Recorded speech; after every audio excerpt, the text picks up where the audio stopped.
tuweze kuingia kilichotokea wiki hii. Wiki ambayo tunaona imepata kutokana na hiyo market commentary, inaonekana kama turnover, sio kama inaonekana kama, ila turnover imeongezeka mara 3. Wiki iliyopita ilikuwa bilioni 5, wiki hii ni bilioni 15. Kwa hiyo inaonekana activities zipo na baadhi ya kampuni zimeendelea kupanda thamani, kwa maana DCB, Swissport, TBL na TOL ni kampuni ambazo zimeongezeka bei wiki hii. Na TOL kama mnakumbuka ndo kampuni ya kwanza kuorodheshwa sokoni mwaka 98, kampuni ambayo kidogo ili disappoint na ikaja ikafanya TBL ambayo ndio ilikuwa kampuni ya pili kuorodheshwa sokoni ikawa undersubscribed. Kwa hiyo hiki ni kampuni ambazo zimeperform vizuri, zimeregister gain, lakini kuna kampuni nyingine ambazo hazikuperform vizuri, hazikufanya vizuri wiki hii, ambazo nafikiri mtaziona kwenye hiyo chart hapo chini. Lakini kwenye Mwalimu Commercial Bank nafikiri mnakumbuka kwamba shareholders walikuwa wametangaza kwamba kutakuwa na rights issue ambayo ilikuwa ni shilingi 110 kwa kila hisa, lakini kama mlivyoona wiki hii kuna tangazo limetoka kwamba imekuwa postponed. Kuna baadhi ya vitu ambavyo wanavifuatilia ili waweze kuja kuirudisha sokoni kwa ajili ya rights issue. Kwa hiyo nafikiria wakirudisha wanaweza labda wakaileta na kalenda mpya, kwa sababu nakumbuka mwanzoni ilikuwa imeweka siku ya kufunga daftari. Kwenye rights issue siku ya kufunga daftari ina maana gani? Kwamba existing shareholders ndio wana haki ya kushiriki kwenye rights issue. Kwa sababu mara nyingi rights issue zinatolewa kwa bei ya chini sana, yani inakuwa at a discount ya trading price. Kwa watu wanapata opportunity ya kununua hisa hizo lakini kwa bei ya chini, na ndio maana kuna kuwepo na watu maalum au shareholders ambao wanatakiwa kupata hiyo right, ambao wanaweka deadline kwamba atakapokuwa amezinunua zile hisa sokoni mpaka siku ya kufunga daftari ndio wanaruhusiwa kushiriki kwenye hiyo right issue, na kwa hiyo that discount price. Sasa kwa sababu wamepostpone, kuna uwezekano labda wakatangaza tena tarehe mpya ya kufunga daftari. Ila walipotaja tarehe mpya ni kwamba sasa wanaozimiliki sasa hivi ndio pekee ambao wataruhusiwa kushiriki kwenye rights issue. Hiyo point nyingine ni kuhusiana na tangazo la iTrust Finance ambaye ametangaza IPO ambayo ni ETF au exchange traded fund, itakayokuwa zile pesa wanazozikusanya wanawekeza kwenye makampuni 14 makubwa Tanzania, Kenya, Uganda na Rwanda. Kwa hiyo ni ETF ambayo inatoa exposure au inatoa opportunity kwa mtu ambaye anatafuta diversification, kwamba sio invested Tanzania peke yake bali apata exposure kwenye hizo nchi nyingine, Kenya, Uganda na Rwanda. Kwa hiyo nafikiri mmeshaona faida diversification, sitataka kuiongelea hapa sasa hivi, lakini hii ni opportunity ya kuwa kwenye masoko 3-4 tofauti. Kwa hiyo ni ETF ya makampuni makubwa 14, ila kitu ambacho kidogo kiko unaweza ukakigusia kwa watu ambao wanatafuta ETF ambao ni sharia compliant kidogo. Hii inaweza nikaita sharia compliant kwa sababu katika makampuni kuna makampuni makubwa tunayafahamu, kuna EABL, kuna TBL, kuna Rwanda Bralirwa, ni makampuni makubwa kwenye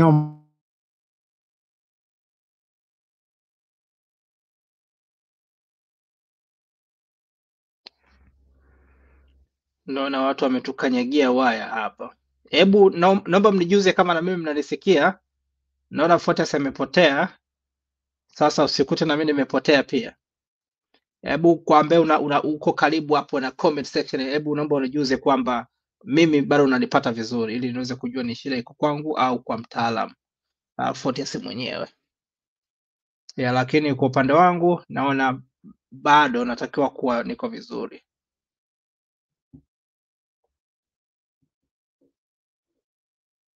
Okay, asante sana Kamlusewa. Asante sana.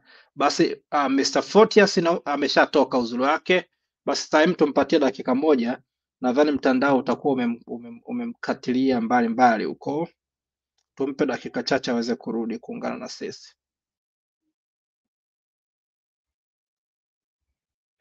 Maana na mtandao wenu huu mnaujua huu.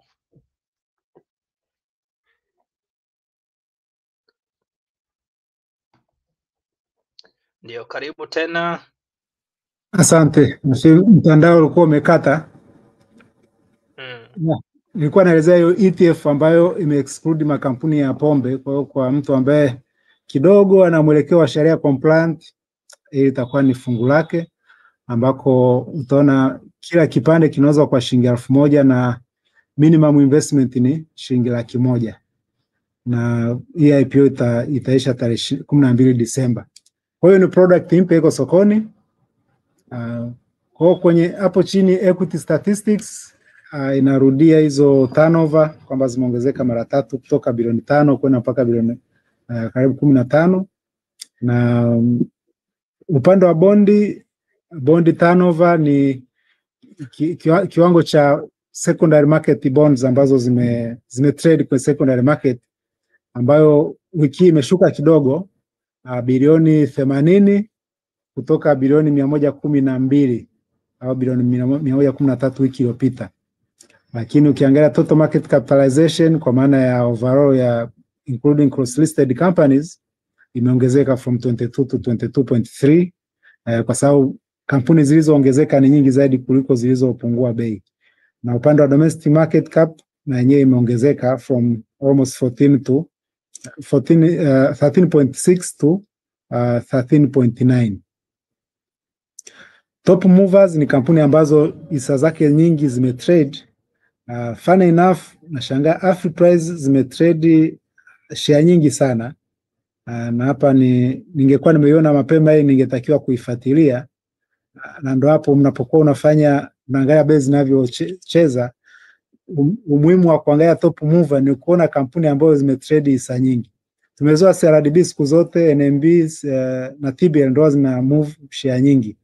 Lakini funny enough kuona Afriprice zimetrade share nyingi, kweli hapa kuna haja ya kwenda kufuatilia kwamba ni kitu gani ambacho kimetokea ndani ya Afriprice.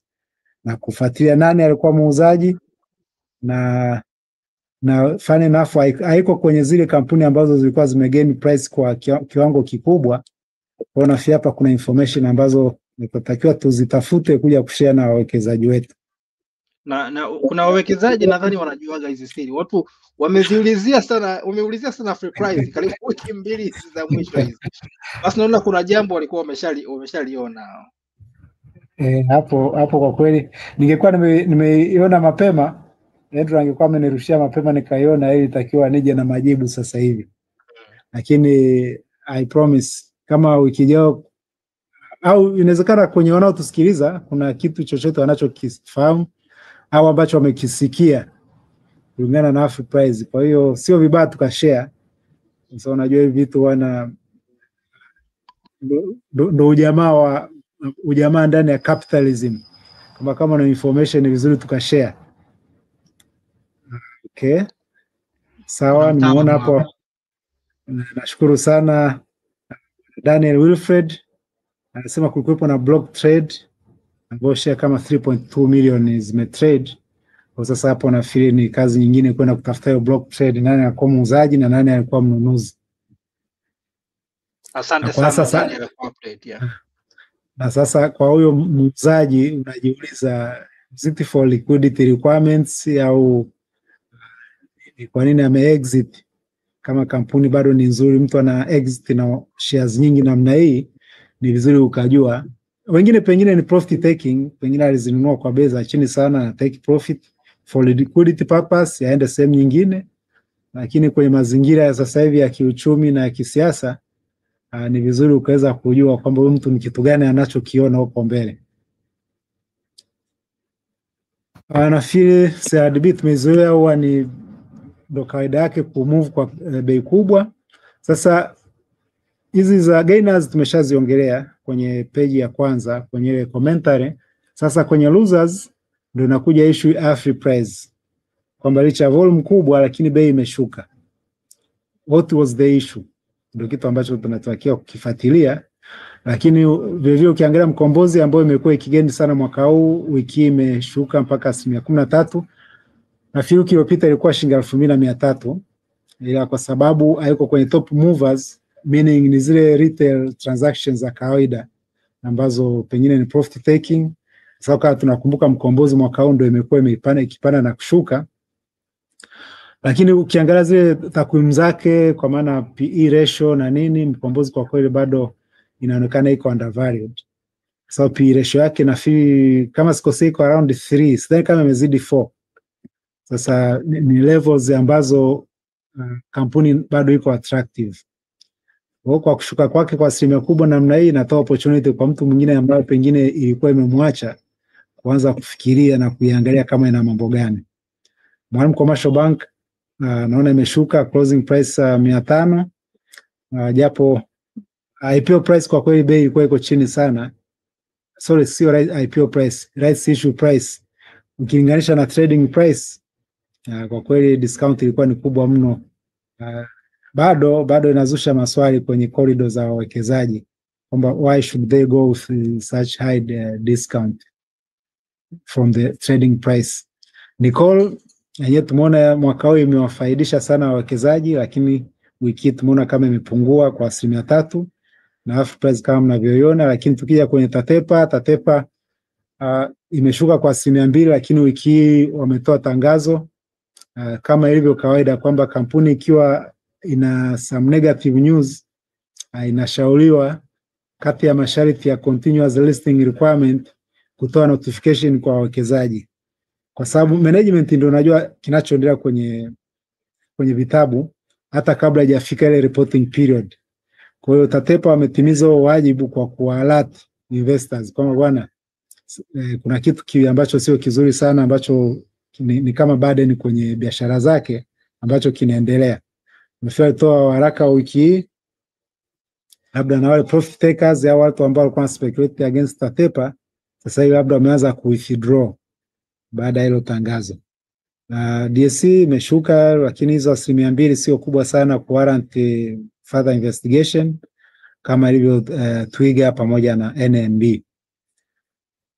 Kwa upande wa investor participation, sasa hii kidogo nafikiri tabini nifuatilie vizuri, kwa sababu wiki hii juzi au jana kulikuwepo na some foreign buyers and sellers, japo ilikuwa ni fund to fund. Japo leo naona kama NEPI ameonyesha kwamba participation wiki yote ilikuwa ni locals waliouza na locals walionunua. Hiki kitu utakuja kukifuatilia zaidi kuweza confirm. Posta comment chochote kwenye investor participation. Slide inayofuatia nafikiri itabidi tuje tuiondoe kwa sababu hizi events karibu zote. Ya mwisho imeisha wiki tarehe 20, ambayo ilikuwa ni gawio ya Afriprice. Sasa sijajua labda baada ya jamaa kuvuta gawio ndio akaamua kurelease ule mzigo mkubwa, lakini ndio ilikuwa kampuni ya mwisho kulipa gawio kwa mwaka huu. Kwa dividend season imeisha rasmi. Hii chart nafikiri tunaweza tukaiondoa mwaka huu. Tusubiri dividend season kuanzia mwezi wa kwanza, wa pili, wa tatu kwenda huko mbele. Wiki ijayo kutakuwa na mnada wa treasury bills ambao tunaona kumekuwa na interest kidogo siku hizi. Tunaona kama kuna oversubscription.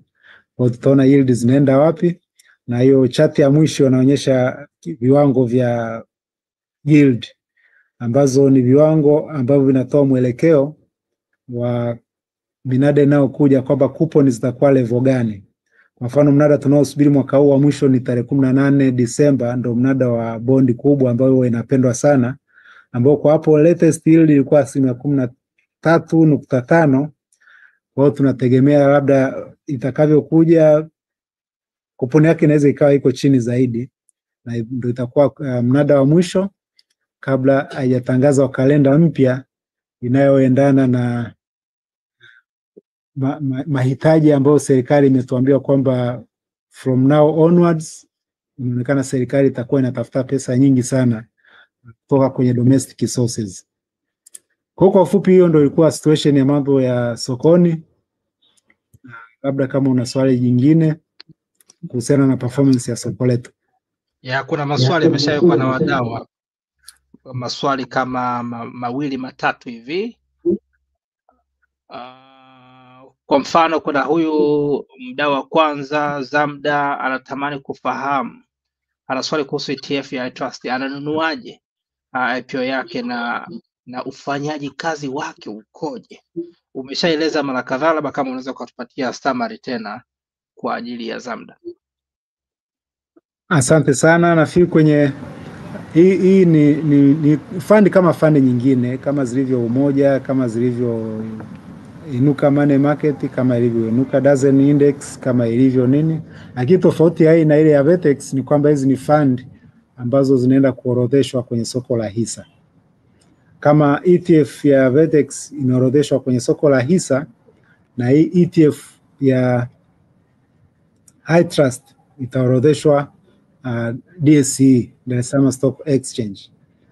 Kwa hiyo maana inapoorodheshwa ni kwamba sasa wale walioinunua wakitaka kuexit au wakitaka kuuza vipande vyao wanaenda kuviuzia sokoni DSE. Tofauti na mifuko mingine ambayo haijaorodheshwa, mwenye vipande akitaka kuviuza anaenda kwa fund manager. Kama ni Orbit Securities, yeye ananunua vile vipande ambavyo ni vya Inuka Money Market na Inuka Dozen Index. Kama mtu anataka kuviuza vya UTT, anaenda kwa UTT kuuza liquid au bond fund. Lakini kwa mifuko iliyoorodheshwa kama iTrust na Vertex, akitaka kuuza anaenda DSE, akitaka kununua anaenda DSE. Kwa hiyo ni structure mpya ya mifuko ambayo inakuwa na mtu mpya ambaye anaitwa authorized participant, ambaye kazi yake kama tulivyoona hivi karibuni ni kwamba huu mfuko wa namna hii unakuwa na bei kwenye ubao wa DSE. Lakini kama ilivyo mifuko mingine unakuwa una calculate net asset value, thamani kwa kipande based on zile assets under management. Kwa hiyo ukikuta bei ya DSE iko tofauti na net asset value, ndo kazi ya authorized participant au kuvinunua vipande sokoni au kuviuza sokoni ili bei iweze kumove, iweze kuelekea kuwa karibu na net asset value. Na ndio kilichotokea kwa Vertex alipoorodhesha sokoni.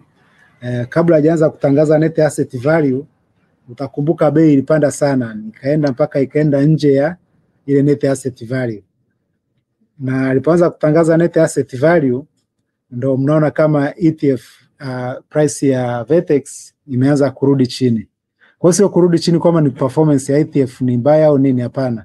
Ni kwamba inatakiwa irudi chini iwe in line with ile net asset value. Kwa ndo kinachotokea kwenye mifuko kama ya ETF. Sasa huyu ameuliza anataka kununuaje, na tafuta namba yangu kwa sababu ameshatoa ile prospectus, ameshatoa zile information zote jinsi ya kuenroll au kununua vipande. Pale ndo ametoa utaratibu wote ambao mtu akitaka kuwekeza kwenye ETF ya iTrust anaweza akaufuata. Kwa nafikiri kama anaweza akachukua namba yangu hapo akanitafuta nikashare naye hiyo prospectus na jinsi ya kuwekeza. Na kwa iTrust nafikiri alitoa tangazo siku za nyuma kujitoa kwenye MTP DSE hisa kiganjani. Ndio maana mkiingia kwenye IPO kwenye ile MTP DSE hisa kiganjani hamtaiona hii ETF ya iTrust. So iTrust aliamua kuwa na platform yake. Kwa hata uwekezaji kwenye mfuko kama huu wa kwake inabidi kutumia hiyo platform yake. Nice, shukrani sana. Nilishaelekeza mwanzoni, ila kama Zamda umeingia sasa hivi, fungua chini ya title hapa, tafuta kaneno fulani kameandikwa more kako bolded. Ukiminya yako kwenye maelezo mengi yanayotokea pale, lazima ukute namba 3 za simu ya Fortius, ya Madam Aurelia, lakini pia ya Andrew. Utamtafuta yoyote kati ya wao alafu uweze kupewa maelezo zaidi. Kuna swali la uchokozi hapo Mr. Fortius. Sijui kama unaweza ukatupatia jibu. Kutoka huyu mdau hapa. Anasema kwa mtazamo wako, je, tukombe iTrust ETF ama vipi? Unasemaje? Sasa hii ni kama investment advice ambayo nafikiria tafute namba yangu ya simu, tuje tukae chini nione malengo yake ya uwekezaji yakoje, ndio nitaweza kumpanga vizuri na aichukue ETF ya iTrust au wafanyaje. Na mimi naweza kusema Esau leo uko sehemu sahihi, manake leo pia tunakwenda kudive pia kwenye conversation kuhusiana na hili swali lako. Kwa hiyo tunaweza tusikupe jibu la moja kwa moja kwamba uchukue ama usichukue, lakini tunakwenda kujadiliana kuhusu fundamentals. Unatakiwa utazame nini wakati unachagua kampuni ya kuwekeza. Kwa hiyo leo sikiliza kwa umakini mkubwa sana. Ukiweza chukua kalamu pia na notebook yako, alafu andika pale. Ukipitia vizuri mazungumzo ya leo, naamini mwenyewe utapata jibu lako la haraka sana, uchukue ama usichukue.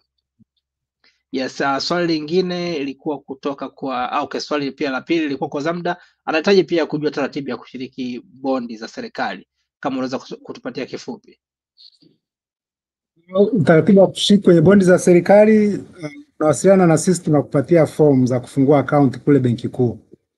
Fomu ambazo zinahitaji picha yako moja na attachment ya kitambulisho chako kama ni passport au NIDA, pamoja na TIN certificate yako. Kwa zile fomu tukikupatia ukazijaza ukaattach picha na hivyo information ulizokupa hizo, tunakufungulia account. Kwa hiyo tukishakufungulia account na unataka kushiriki, utaratibu ni kwamba mnada wa serikali huwa unafanyika kila siku ya Jumatano. Ile Ijumaa yake ndo anatangazaga huo mnada ni una coupon kiasi gani na unataka kukopa kiasi gani, ndio hapo tunapowasiliana kubaliana kwamba unataka kununua kiasi gani. Tukishakubaliana bei na gharama yake, basi inabidi zile pesa unazitransfer kwenye account ya Orbit Securities kabla siku ya mnada, siku ya Jumatano. Kwa Jumatano sisi tunashiriki kwenye mnada. Kama umeshinda, zile pesa tunazihamisha T+1. Mnada Jumatano, Alhamisi zile pesa tunazihamisha Benki Kuu. Tukishazihamisha zikaseto, Ijumaa tunakuprintia statement yako kutoka Benki Kuu. Kwa sababu sisi brokers pamoja na banks wanaitwa CDP. CDP kirefu chake nini? Ni Central Depository Participants. Tuna access moja kwa moja statements za wateja ambao wamebidi kupitia kwetu kwenye ile portal ya serikali ya Benki Kuu. Kwa hiyo tunakuprintia hiyo statement yako, inayokuwa sasa ndio ushahidi wako kwamba unamiliki hiyo bondi. Kwa hiyo huo ndio utaratibu. Sawa sawa. Na hapa kuna mdau mmoja anaitwa David Hela moja, anasema shukrani sana kwa elimu hii, mnastahili pongezi. Swali langu ni kwamba Afriprise walitangaza gawio ila mpaka muda huu hajapokea na amesha update KYC. Sijui una comment gani hapo? Uko muted naona. Kama tarehe zilivyoonyesha kwenye wiki report, tarehe 20 ndio alitakiwa kuanza kulipa gawio. Kwa hiyo kama hujapata, ndugu yangu, nafikiri tuwasiliane hapo kwenye namba ya simu, sisi tuje tukupe line ya watu wa DSC sasa ambao wanaweza kufuatilia kujua kama umeshalipwa, yani kujua status ya malipo yako yakoje. Kwa hiyo tangu tarehe 20 mpaka sasa hivi ni kweli ulitakiwa kuwa pesa zimeshaingia kwenye akaunti yako. Kwa hiyo chukua namba hapo uje ni text, alafu nafikiri kuanzia Jumatatu tutafuatilia kujua status ya malipo yako yakoje. Okay, na kitu kingine kwa wanaomiliki hizo Afriprise, kumbuka zile tarehe walizokuwa wametangaza za CumDiv na XDiv. Kwa CumDiv maana yake nini? Kwamba kampuni inapotangaza gawio kuna zile tarehe wanazitaja kwamba CumDiv period ni tarehe zipi. CumDiv period maana yake ni kwamba inawezekana haumiliki kabisa hisa za hiyo kampuni, lakini walipotangaza gawio wao kanunua kwenye hicho kipindi wanachokiita CumDiv au including dividend, ni kwamba nayo utastahili kupata gawio ambalo litakalolipwa mwaka huo. Ila ukichelewa CumDiv period ikaingia kwenye XDiv period, sawa, wewe ni shareholder wa Afriprise, lakini kwa sababu umezinunua baada ya CumDiv kuisha, usitegemee kwamba utapata hilo gawio ambalo limetangazwa. Sasa sana ukiendelea kuwa nazo utashiriki kwenye magawio ya siku za mbele. Kwa hiyo ni vizuri hata kama hujanitumia hizo hizo taarifa zako, ujihakikishie kwamba hizo hisa ulizinunua tarehe zipi. Safi sana, maelezo yalikuwa ya muhimu sana hayo, Kuna comment pia kutoka kwa Zawadi. Zawadi anasema Simba Cement rights issue imeshapita vizuri, sasa hivi madeni yamelipwa long term, ni good value stocks. Sijui una chochote cha kuongezea hapo? Zawadi inawezekana na taarifa za ndani, maana tangu rights issue ilipoisha hatujapata reports, hatujaona financials zao. Kwa hiyo tunasubiri mwaka utakapoisha Disemba wakapublish hizo reports zao, ndio tutajua kweli hizo pesa walizitumia kubadilisha kulipa wa madeni. Ndio baada ya hapo tutaweza kujua kwamba going forward ni stock nzuri au na mambo mengine. Of course hapo inabidi tufanye a proper valuation kuweza kufikia hayo maamuzi. Okay, sawa sawa.